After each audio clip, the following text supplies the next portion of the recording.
And welcome to our community. Susie Thomas here with you this morning, visiting with Dr. Mark Brown and Kathy Brown. Good morning to both of you. Good morning, Susie. All right, you had me with citicize. This just sounds too good to be true. Tell me a little bit about what's behind this. Well, I'll tell you what, it all started, and can I say this first, please, though? Again, I want to thank my lovely wife for being here with me because, again, she's a great inspiration to me, and she just blesses me so very much. Bible says when you find a wife, you find a good thing. So I thank God I got a great thing. He makes it all possible. Yes, he does. And the other thing, thank you for allowing us to be on your show. Your show is a great beacon in the community. Thank you. There's a lot of great things you do, so we feel blessed to be here. Well, blessed to have you. Thank you. And getting back to Citicize, our model is any place you sit is a place to get healthy and fit.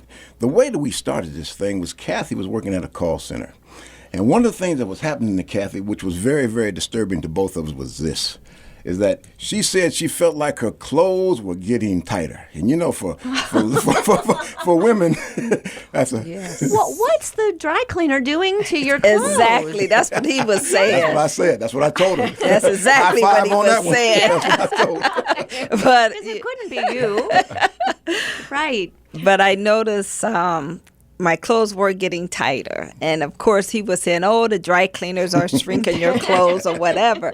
But then I noticed a lot of people I started work with was starting to gain weight. And I'm like, no, it's not the clothes, it's me. Because what I was doing was, because I worked in an office before. So I knew how people have their junk table where they eat constantly, whatever. So I told my husband, I says, you know, what I'm going to do is I'm going to make sure I pack my lunch every day. I'm going to still get my workout so I can keep my weight down. And plus, I will not get involved with the junk table. And I was still gaining this weight. So I would come home and I would complain. And what he was doing was he was getting on the computer doing research. So I'll let him explain. Research about sitting, because we spend, as a culture, we spend a lot of time in chairs. Yes, we do. You know, one thing I found out from the Center for Disease Control, we spend from 8 to 14 hours a day sitting. Idly sitting, you know. And again, the whole thing about that is that we aren't aware of the fact we're sitting so much. You know, I never thought about how many hours we really sit until I started doing this research. And then when she was working at the call center, there was something else that was added to it. She also had a stressful job. So now we found out also when you have a lot of stress, that releases a hormone in your body called cortisol. But what this cortisol does is slows down your metabolism. So now while you're idly sitting, not only are you idly sitting and not burning any calories, but now you have this slow down of your metabolism. Your metabolic process goes down to zero. So that's probably a self-defense mechanism in our bodies to fight off the stress. Fight or flight. That's exactly right. But we don't want that padding.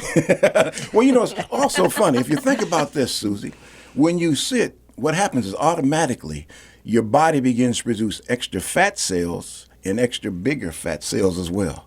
Automatically. Whether you eat anymore, whether you exercise less, it happens automatically. It's like your body says, well, if you're going to be spending more time on your gluteus maximus, medius, and minimus, guess what?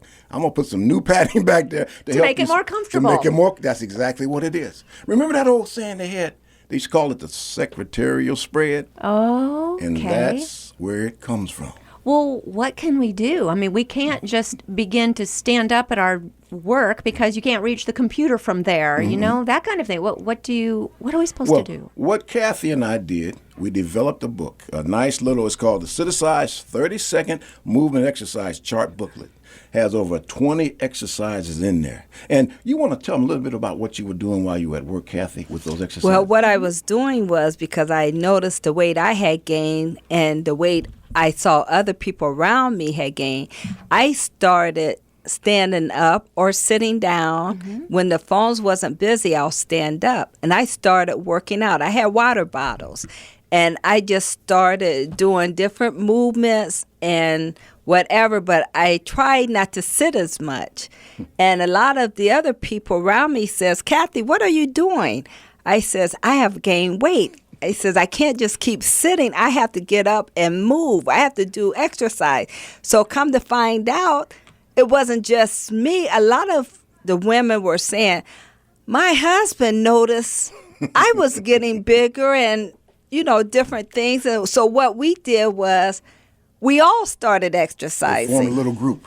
What a great idea. Right there at work. Right there at work, when we were answering the phones and on the computers, we will sit down and we'll just do different things with our legs or whatever while we were talking to the customers.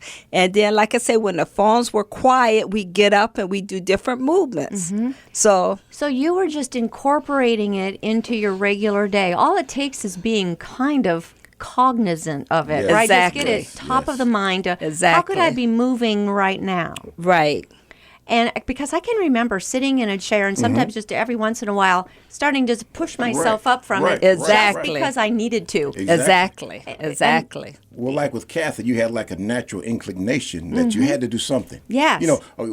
God didn't design us to sit all the time. To be so You know, sedentary. Exactly. There's what's called a hereditary gene. It's called a heart disease gene. If you idly sit, what happens is it's activated. When you move, it's deactivated. Science don't even know why, but it happens like that. That's amazing. And what's so amazing about it is because we sit so much, we don't realize all the other deleterious effects it has on the body.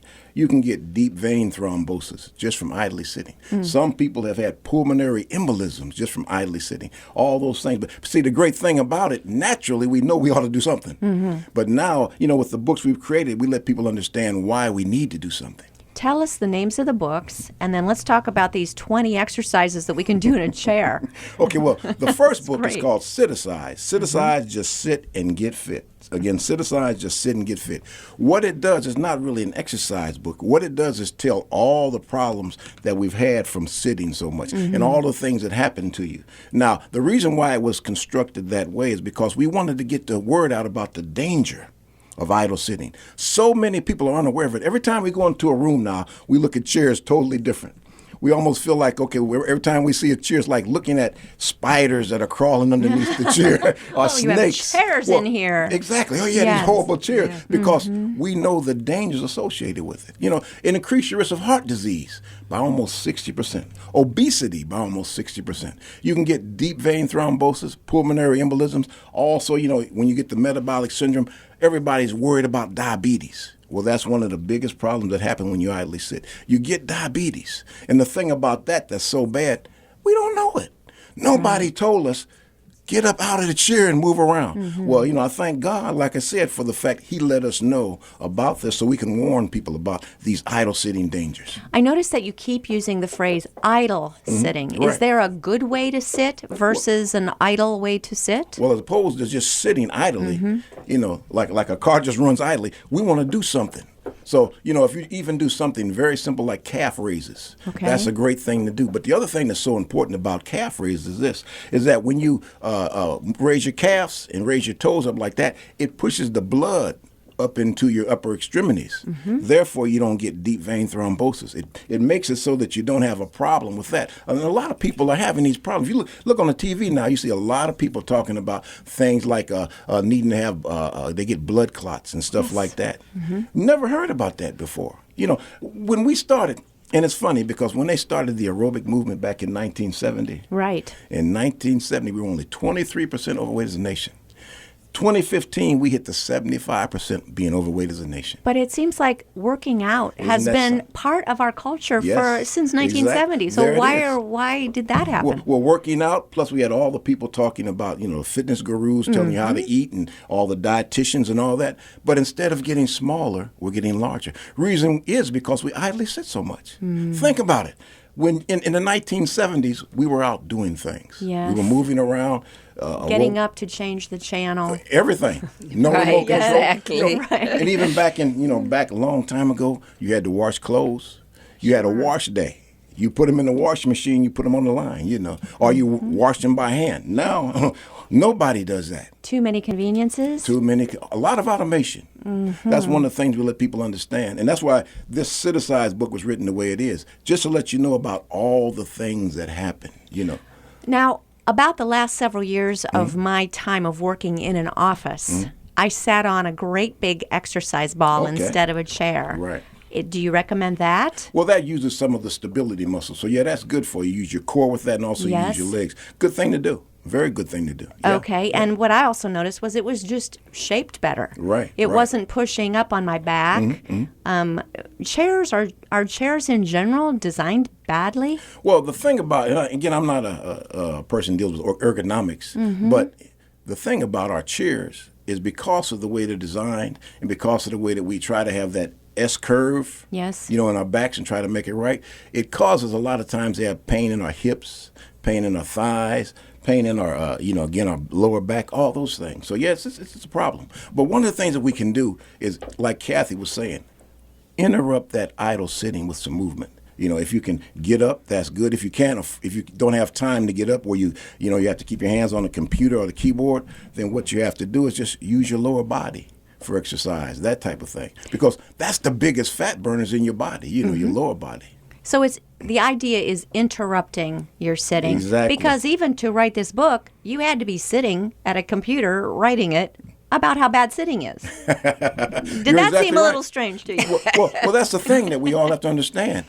Everything we do, Yeah. almost we like you said, you're at home. You're at a chair at home. You leave home, you're getting the chair in your car. You go from the chair in your car, if you work in the office, to the chair in your office. You go from there to lunch, and you're sitting down in the chair. You might go to, after work, you might go to a movie theater or something. You're sitting in the chair there. Yes. It's incorporated in all of society. Are we sitting more now than we used to sit? Oh, yes, without doubt. Yes. Because, again, now we're sitting from 8 to 14 hours a day. That's amazing. Before, we were always moving. We always did something. Our exercise, our activity was our exercise. When we did things, we'd go out, play racquetball, play basketball. Remember the people playing a lot of tennis, those type things, jogging. Now we don't do much of that. When I was growing up, they always used to tell me, go outside and work up an appetite, then come back in. Right. Now they don't do that. They're sitting there on the computers and they're eating while they're playing. And kids are playing games. They're not even getting exercise like they used to. You're bringing up a huge point as far as childhood obesity Yes. and so Sure, forth, sure. because Yes. our kids seem to be very technical savvy, Yes, they are. but not outside playing. That's Nope. right. And even I believe in the schools, sometimes recess gets pushed aside Exactly because right. they need to be doing something Exactly. inside Yeah, and catching yeah. up and sitting. And how dangerous is this that we're keeping children sitting in chairs for these 8 to however Exactly. many hours? Well, it's a bad situation. And one of the things that we have done working with schools, we've gotten books into schools, but we need to get more of those books into schools so they can be aware of the dangers. Because, again, they don't know it. And also because they're so worried about, and making sure they understand the math and the science and the technology, that they don't realize they may have the most developed thumbs in the world, but they have the worst developed bodies. What good will that do Yeah, you yeah, in the exactly. long run? All right, before we get into exactly what these 20 different exercises might be, Yes, because sir. I would love to take me through Sure, and tell us sure. about each one. How did you research this? Have you worked with doctors or a medical team, or who all did you work with? And you're a doctor Well, yourself. the great thing, again, I'm not a doctor of medicine. I am a doctor of ministry. Okay. But the great thing about this information is that I was able to gather a lot of it from the internet. Then I was able to talk to some doctors about it. And the good thing about it is that there's a doctor, Dr. Levin. He is out of the Mayo Clinic. And what he does, he's developed a program where he talks about NEAT, or non-exercise activity thermogenesis. And he says that a lot of people, you can burn more calories by incorporating these NEAT activities into your day than you would working out. And that's something that's really amazing. That makes so much sense, because working out, you're going to put, 20 to 30 minutes into it and you're focused on it. But if we just get in the habit of maybe parking a little further away from the door, Exactly. taking the steps instead of an elevator or escalator, or even if we're on the escalator, we're allowed to walk. Sure. So just those little things. But again, I think you're talking about being cognizant of it, just having it be top of the mind. Exactly. And see, the big thing, too, is to remember, this has all been done in the chair, in Wow. the seat. Yeah. This is where all the dangers are, because, again, it increases so many risks. Even when you talk about truck drivers, if you ever notice, a lot of them have a lot of physical problems. They die at a 7% more rate than the normal population because they have to sit for so long. And they're chained to that chair. Can't get away from it. So interesting. We're with Mark and Kathy Brown. We'll be back after these words. You're listening to Our Community.